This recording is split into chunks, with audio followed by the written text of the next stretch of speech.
राधे राधे। श्री हरिदास श्री कुंज बिहारी। कैसे हैं आप सभी लोग? आई होप कान्हा जी की कृपा से आप सभी लोग अच्छे होंगे और स्वस्थ होंगे। ओम नमो भगवते वासुदेवाय। पुरुषोत्तम मास की जय हो, पुरुषोत्तम मास की जय हो, पुरुषोत्तम भगवान की जय हो। पुरुषोत्तम मास, अधिक मास, मल मास, अध्याय 29। परशुराम जी की संपूर्ण कथा। पुरुषोत्तम मास में जो भी श्री हरि नारायण की पूजन भजन कीर्तन करता है उसे अत्यधिक पुण्य फल की प्राप्ति होती है। अगर किसी कारणवश पुरुषोत्तम मास में पूर्ण माह का किसी ने कोई संकल्प धारण ना किया हो तो आप 11 जून से लेकर 15 जून तक परमा एकादशी से अमावस्या तिथि तक आप पंचरात्रि का या पंच दिवस का कोई भी एक संकल्प धारण कर सकते हैं, जिसे हमें पूर्ण पुरुषोत्तम मास का संपूर्ण फल और पुण्य फल की प्राप्ति हो। जैसे कि आप किसी भी समय 33 बाती का दीपदान करना, किसी शिवालय में या घर के मंदिर में आप पूजन भजन करना, मंत्रों का उच्चारण करना, एक रात्रि का या एक पहर का भजन कीर्तन करना, जागरण करना, या फिर आप तुलसी जी की परिक्रमा करना, या फिर स्नान करना, या फिर आप 33 मालपुए को दान करना।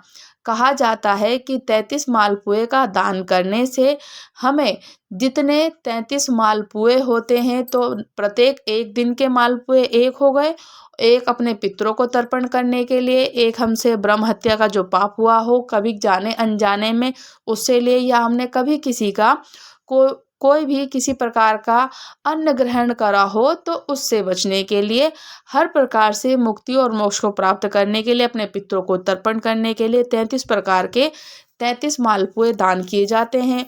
और जितने मालपुए में छिद्र होते हैं उतने करोड़ों करोड़ों वर्षों तक हम वैकुंठ धाम में और गौलोक में निवास करते हैं, भोग और मोक्ष को प्राप्त होते हैं।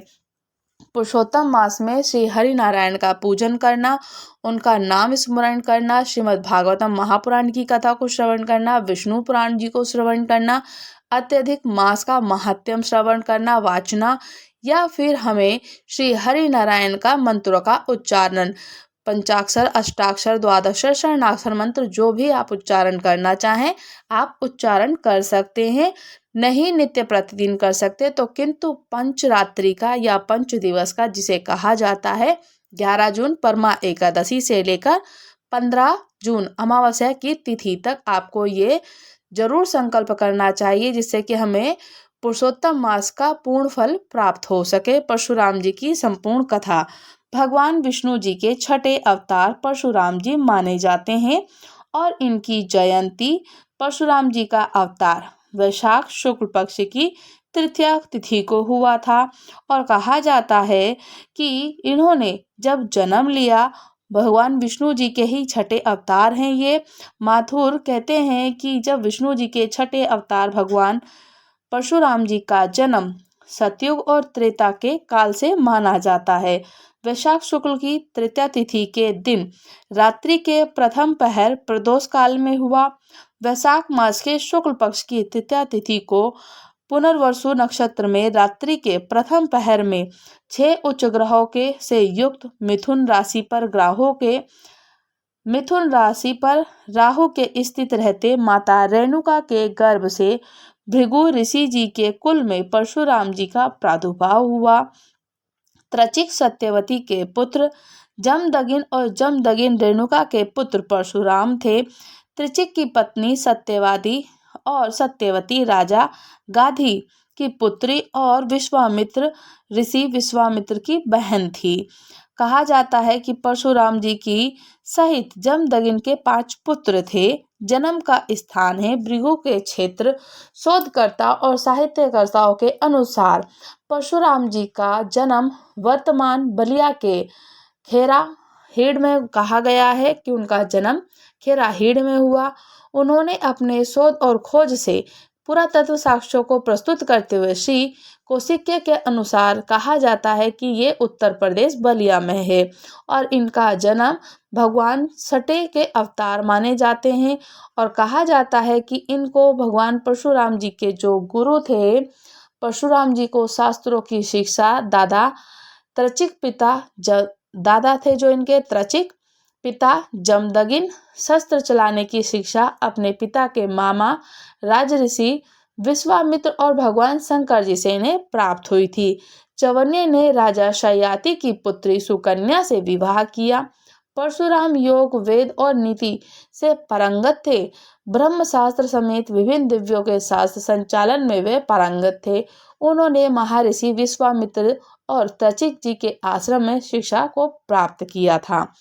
परशुराम जी के शिष्य त्रेता युग से द्वापर युग तक परशुराम जी के लाखों शिष्य रहे हैं और महाभारत काल के वीर योद्धा विभीषण जैसे भीष्म, द्रोणाचार्य, कर्ण को अस्त्र शस्त्रों को शिक्षा देने वाले गुरु, शस्त्र शास्त्रों के धनी ऋषि परशुराम जी का जीवन संघर्ष और विवादों से ही भरा रहा है। माता का सिर काट दिया गया था, इन्होंने ही काटा था। परशुराम जी के 4 बड़े भाई थे। एक दिन जब सभी पुत्र फल लेने के लिए वन में चले गए, तब परशुराम जी की माता रेणुका स्नान करने गई। जिस समय वह स्नान करके आश्रम को लौट रही थी, उन्होंने गंधर्वराज चित्रकेतु यानी कि चित्ररथ को जल विहार करते देखा और ये देखकर उनके मन में विकार उत्पन्न हो गया और वह खुद को रोक नहीं पाई। तब महर्षि जमदगिन ने ये बात जान ली। इतने में ही वहां परशुराम जी के बड़े भाई रुक्मावान, सुमेष्णु, वसु और विश्वावसु भी आ गए थे। तब महर्षि जमदगिन ने उन सभी से बारी बारी अपनी मां का वध करने को कहा, लेकिन चारों पुत्रों ने मोहवश किसी ने ऐसा नहीं किया। तब मुनि ने उन्हें शाप दे दिया कि उनकी विचार शक्ति नष्ट हो जाए। फिर वहां परशुराम जी आए। तब जमदगिन ने अपने ये कार्य करने के लिए उनसे कहा कि अपनी माता का वध कर दो। उन्होंने पिता का आदेश पाकर तुरंत अपनी मां का वध कर दिया। यह देखकर महर्षि जमदगिन बहुत प्रसन्न हुए और परशुराम जी को वर मांगने के लिए कहा। तब परशुराम जी ने अपनी माता को कहा कि इनका सिर फिर से जोड़ दिया जाए। अपने पिता से कहते हैं कि माता रेणुका को पुनर्जीवित करना और चारों भाइयों को ठीक करने का वरदान मांगते हैं। साथ ही उन्होंने कहा कि इस घटना को किसी भी स्मृति में ना रहे, अजय होने का वरदान भी मांग लिया और महर्षि जमदगिन ने उनकी सभी मनोकामनाओं को पूरी कर दिया। माता रेणुका कोंकण नरेश की पुत्री थी। कहा जाता है कि ये हैहय वंशी राजाओं से युद्ध भी हुआ था इनका। समाज में आम धारणा और ये परशुराम जी ने 21 बार धरती को क्षत्रिय विहीन कर दिया था। ये धारणा गलत है। कहा जाता है कि भृगु के क्षेत्र में शोधकर्ता साहित्य कुमार जो कहते हैं कि ये हैहय वंशी राजा सहस्त्र अर्जुन से इनके सगे मौसा थे, जिनके साथ इनके पिता जमदगिन ऋषि कई बातों को लेकर विवाद हुआ, जिसमें 2 बड़े कारण थे। पहला कामधेनु और दूसरा रेणुका। परशुराम जी के समय में हैहय वंशी क्षत्रिय राजाओं का अत्याचार था। भार्गव और हैहय वंशियों की पुरानी दुश्मनी भी चल रही थी। हैहय वंशियों की राजा सहस्त्रबाहु अर्जुन भार्गव आश्रमों में ऋषियों के साथ सताया करते थे और एक समय सहस्त्रबाहु के पुत्रों ने जमदगिन के आश्रम में कामधेनु गाय को लेने का परशुराम से बदला लेने की भावना से परशुराम जी के पिता का वध कर दिया था। तब परशुराम जी की मां रेणुका पति की हत्या से विचलित होकर उनकी चिता की अग्नि में प्रविष्ट होकर सती हो गई थी। इस घोर घटना से परशुराम जी को क्रोधित कर दिया था। उन्होंने संकल्प किया कि मैं हैहय वंश के सभी क्षत्रियों को नाश कर दूंगा। इसी कसम के तहत उन्होंने इस वंश के लोगों को 36 बार युद्ध करा और उनका मूसल नाश कर दिया था। तभी से ये भ्रम फैल गया कि परशुराम जी ने धरती पर 36 बार क्षत्रियों का नाश कर दिया। हैहय वंशी के राजा की राजधानी महेशमती नगरी थी, जिसे आज महेश्वर कहते हैं। जबकि परशुराम और उनके वंशज गुजरात के भचोड़ आदि क्षेत्र में रहा करते। परशुराम जी ने अपने पिता के वध के बाद भार्गवों को संगठित किया और सरस्वती नदी जी के तट पर भूतेश्वर शिव जी का महर्षि अगस्त्य मुनि की तपस्या कर अजय 41 आयुध दिव्य रथ प्राप्त कर दिए। शिव जी के द्वारा प्राप्त परशु जी को अभिमंत्रित किया गया। इस जबरदस्त तैयारी के बाद परशुराम जी ने भचोड़ से भार्गव सैन्य लेकर हैहय की नर्मदा तट की नर्मदा के तट पर बसी हुई माहिष्मती नगरी को घेर लिया और उसे जीतकर जलाकर ध्वस्त कर दिया। उन्होंने नगर के सभी हयवंशियों का वध कर दिया और अपने इस प्रथम आक्रमण में उन्होंने सहस्त्रबाहु सहस्त्रबाहु महेशमती में ही वध कर ऋषियों को भय मुक्त कर दिया। इसके बाद उन्होंने देश भर में घूमकर अपने 21 अभियानों में हयवंशी 64 राजवंशों का नाश किया और 14 राजवंशों को तो पूर्ण अवैदिक नास्तिक थे। इस तरह उन्होंने क्षत्रियों को हयवंशी राजाओं का समूल नष्ट कर दिया।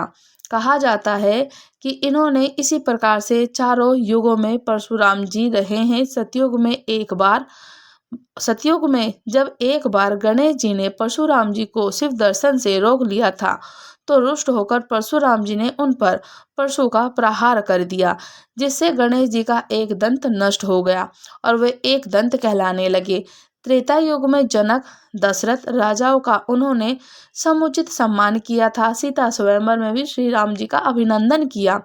द्वापर में उन्होंने कौरव सभा में कृष्ण जी का समर्थन किया। इससे पहले उन्होंने कृष्ण जी को सुदर्शन चक्र उपलब्ध भी करवाया था। द्वापर में उन्होंने ही असत्य वाचन करने के दंड के स्वरूप को कर्ण को सारी विद्या विस्मृत हो जाने का श्राप दे दिया था। उन्होंने भीष्म, द्रोण और कर्ण को शस्त्र विद्या प्रदान कर दी थी। इस तरह परशुराम जी के अनेक किस्से हैं और इनको चिरंजीवी होने का भी आशीर्वाद है। परशुराम जी कठिन तप से प्रसन्न हो भगवान विष्णु जी ने उन्हें कल्प के अंत तक कहा कि तुम भूलोक पर रहने का वर दे दिया है। मैंने तपस्या करते हो और मैं तुम्हारी तपस्या से बहुत प्रसन्न हूँ। तुम भूलोक पर अंत तक रहोगे। भगवान परशुराम किसी समाज विशेष आदर्श नहीं है, वह संपूर्ण हिंदू समाज के हैं और चिरंजीवी हैं। उन्हें राम के काल में भी देखा गया, कृष्ण जी के काल में भी देखा गया। उन्होंने भगवान कृष्ण जी को सुदर्शन चक्र भी दिया। कहते हैं कि वे कलिकाल के अंत में उपस्थित होंगे और ऐसा माना जाता है कि वे कल्प के अंत तक धरती पर ही तपस्या कर रहे हैं।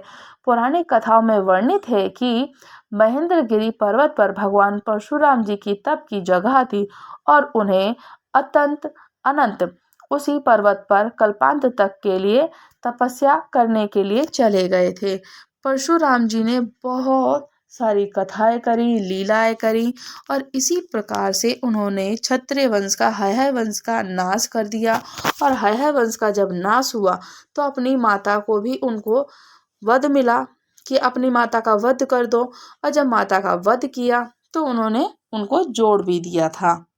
पुरुषोत्तम मास महात्म्य अध्याय 19।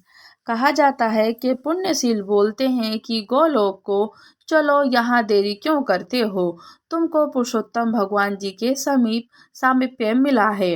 करदय बोला कि मेरे बहुत कर्म अनेक प्रकार के हैं, भोगने को योग्य हैं, परंतु हमारा उद्धार कैसे हुआ जिससे कि मैं गोलोक को प्राप्त हुआ हूँ।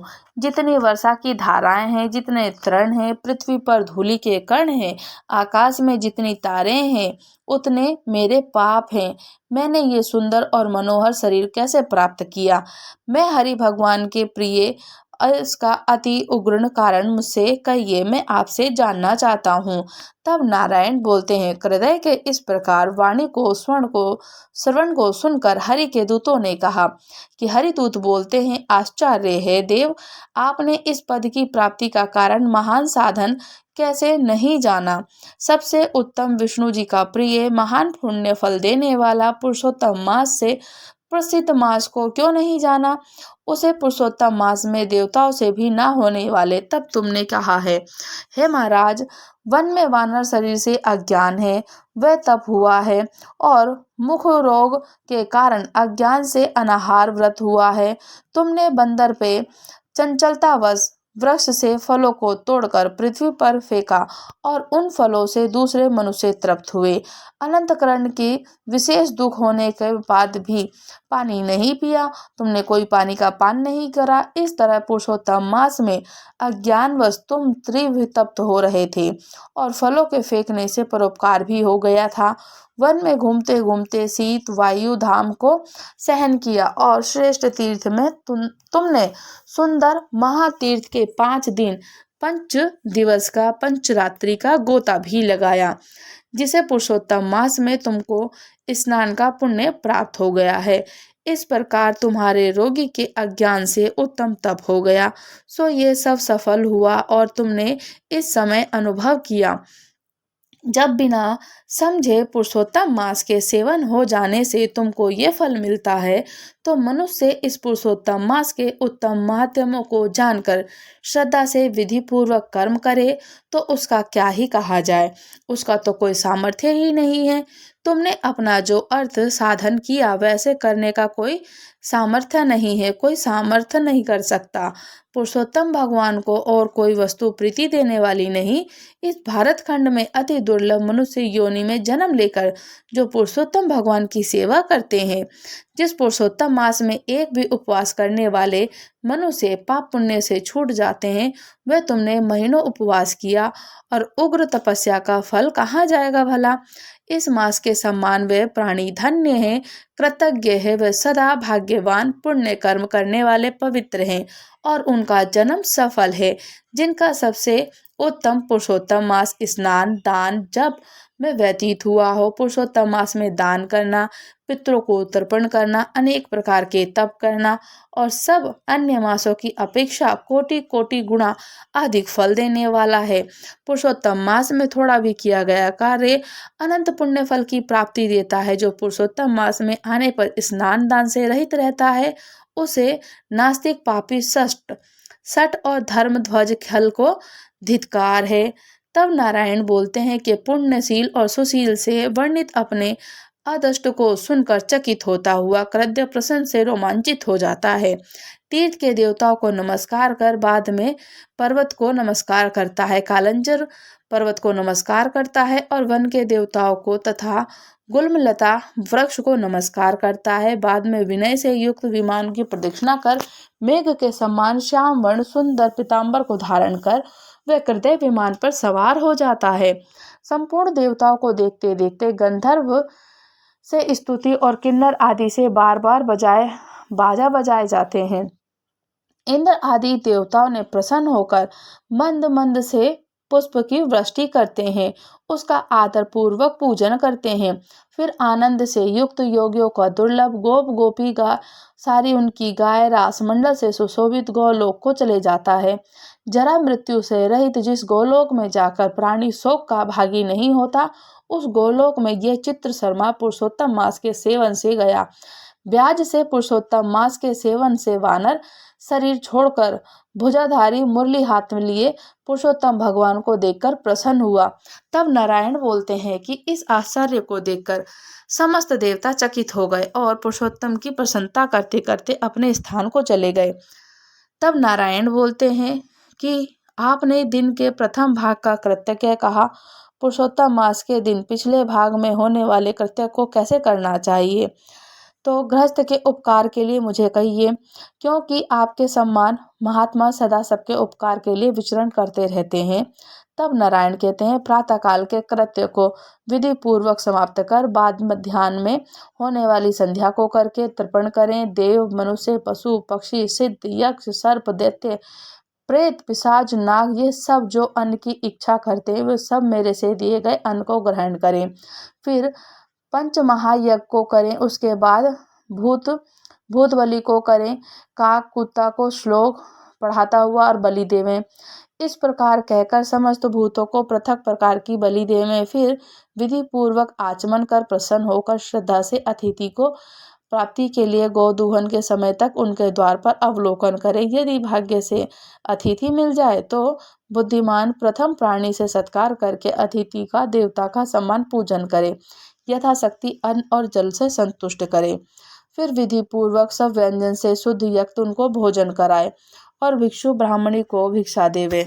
प्रथम सन्यासी के हाथ पर जल देकर भिक्षा देवे और भिक्षा से मेरु पर्वत के समान जल समुद्र के समान कहा गया है। सन्यासी को जो मनुष्य सत्कार करके भिक्षा देता है, उसको गौदान के समान पुण्य फल प्राप्त होता है। इस बात को यमराज भगवान ने कहा है। फिर मौन होकर पूर्व को मुख करके शुद्ध और बड़े पात्र में अन्न को रखकर प्रशंसा करते हुए भोजन करें। अपने आसन पर अपने बर्तन में एक वस्त्र से भोजन नहीं करें। अपने आसन पर अपने बर्तन में एक वस्त्र से भोजन नहीं करें। स्वयं आसन पर बैठे और स्वस्थ चित्त प्रसन्न मन होकर जो मनुष्य अकेला ही अपने कांसे के पात्र में भोजन करता है, उसके आयु, प्रज्ञा, यश और बल के 4 बढ़ते हैं। दिन में सत्य वर्तन करते हैं, सत्य वाचन करते हैं, रात्रि में पंचाक्षर मंत्र का उच्चारण करते हैं और हाथ में जल लेकर निश्चय कर घृत व्यंजनों से युक्त भोजन को करें। भोजन में कुछ अन्न लेकर इस प्रकार से कहें कि हे श्री हरिनारायण, आपको सब कुछ समर्पण करते हैं और समर्पण करके हे धर्मराज बलिदेव फिर चित्रगुप्त को देकर भूतों देने के लिए जिस किसी जगह स्थित भूख प्यासे व्याकुल भूतों की तृप्ति के लिए यथा सुख और अक्षय अन्न होवे, अक्षय अन्न हो जावे। और कहे जाते हैं कि ये जो भी समस्त संसार में चराचर जितने कितने भी कीट कीटाणु मच्छर जीव जंतु हैं, उन सबको ये भोजन प्राप्त हो। प्रणव प्रथम उच्चारण कर लें। प्रणव मंत्र का उच्चारण करें। अंत में स्वाहा पद छोड़कर घृत के साथ 5 ग्रास जीवा से प्रथम निकल जाएं और दांतों से ना दबाएं। किसी भी भोजन को दांतों से ना जमाएं। पतला पदार्थ भोजन करें और बर आरोग्य के रहित नहीं होता है। मुनि को 8 ग्रास भोजन के लिए कहा गया है। वनप्रस्थ आश्रम को 16 ग्रास का भोजन कहा गया है। गृहस्थ वालों को 32 कहा गया है। ब्रह्मचारी को अपरिमित ग्रास भोजन के लिए कहा गया है। द्विज को शास्त्र के विरुद्ध भक्ष्य भोज्य आदि पदार्थों को नहीं खाना चाहिए। सुख और बासी पदार्थों को विद्वानों को खाने के अयोग्य बतलाया गया है। घृत दूध को छोड़कर अन्य वस्तु शोषण भोजन करें। भोजन के बाद उस शेष को उंगलियों को उग्र भाग को रखकर अंजलि जल से तर्पण करें और उनको पूर्ण करें। उसका आधा जल पी जाएं और अंगुलियों से अग्रभाग में स्थित शेष की पृथ्वी पर उनके ऊपर अंजलि से सारा जल गिरा दें।